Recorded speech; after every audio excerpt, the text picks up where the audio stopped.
इस वक्त एक और बड़ी खबर आ रही है। अवैध शराब केस मामले में आप उम्मीदवार नरेश बालियान की गिरफ्तारी हो सकती है। Delhi police commissioner BS Bassi का ये बयान आया है। इससे पहले आपकी ओर से सफाई आई थी कि ये जो गोडाउन था जहां से शराब की बरामदगी हुई थी वो बालियान का नहीं था, कुछ कंफ्यूजन था, मिस्टेकन आइडेंटिटी का मामला था। लेकिन जिस तरह से ये मामला जो है आगे तूल पकड़ता जा रहा है उसमें अब खबर ये आ रही है कि दिल्ली पुलिस कमिश्नर की ओर से संकेत आए हैं कि आपके उम्मीदवार नरेश बालियान गिरफ्तार हो सकते हैं। अवैध शराब रखने का ये मामला था और इस संदर्भ में उनकी गिरफ्तारी संभव है। मिस्टर नरेश बालियान हैं तो इसलिए उनसे पूछताछ इसमें जरूरी है, क्योंकि इंडिकेशन था कि liquor had been brought by him and stored by him, तो इसलिए उनको बुलाया गया है। अब बुलाने से अगर आप क्रिमिनल केस दर्ज हुआ, अगर मान लीजिए कि मैं समझ सकता था अगर किसी के ऊपर में कि 15-16 बोतल के साथ किसी को पकड़ लिया, हो सकता है किसी ने कोई झूठा केस बना दिया।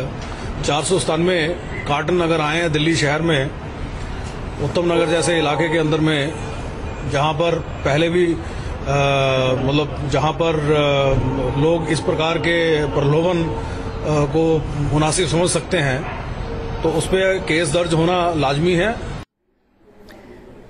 चलिए, तो दिल्ली पुलिस की क्या कुछ कार्रवाई रहेगी? संकेत जिस तरह से यहां पर पुलिस कमिश्नर ने दिए हैं कि 1-2 बोतल नहीं बल्कि 497 कार्टन है, तो जाहिर सी बात है कि मामला संगीन है। हमारे साथ रुमान उल्लाह खान इस वक्त जुड़ चुके हैं। रुमान, दिल्ली पुलिस क्या कुछ कार्रवाई करने के मूड में है नरेश बालियान के खिलाफ? क्या उन्हें बुलाया गया है? क्या कुछ अपडेट आपके पास हासिल हो पाई है अभी? देखिए, तीसरी बार नरेश बालियान को पूछताछ में शामिल होने के लिए समन भेजा गया है दिल्ली पुलिस की तरफ से। नरेश बालियान इससे पहले नहीं आए हैं। दिल्ली पुलिस कमिश्नर का कहना है कि आज दोपहर 2 बजे तक आम आदमी पार्टी के जो उम्मीदवार है नरेश बालियान, उनको बुलाया गया है और अगर वो नहीं आते हैं तो उनके खिलाफ नॉन बेलेबल वारंट भी इशू किया जा सकता है और साथ ही उनकी गिरफ्तारी भी हो सकती है। उनका जो गोदाम है, जो कथित तौर पर कहा जा रहा है कि नरेश बालियान ने वो शराब मंगाई थी 497 पेटी, क्योंकि जो सबूत मिले हैं उसके मुताबिक जो गोदाम है उसके प्रॉपर्टी के पेपर्स नरेश बालियान के कजन के नाम पर है और उसके अंदर जो बिजली का मीटर लगा हुआ है वो उनकी भाभी के नाम पर है।